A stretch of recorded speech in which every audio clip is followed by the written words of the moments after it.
করার আগে তোমার একটা কথা বলি, আমারে কিছু জিজ্ঞেস করো না, আমি সব করেছি। এমন কোন পাপ নাই যে পাপ আমারে দিয়ে হয় নাই।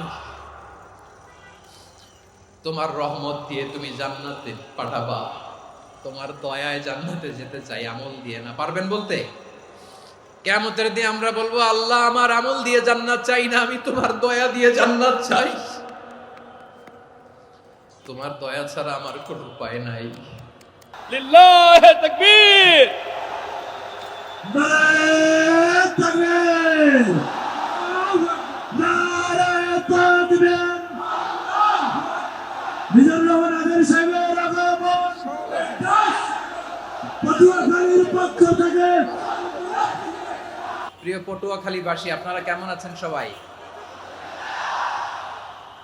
আমি তো দেখলাম যে গতকালই এসে আপনারা বসেছিলেন।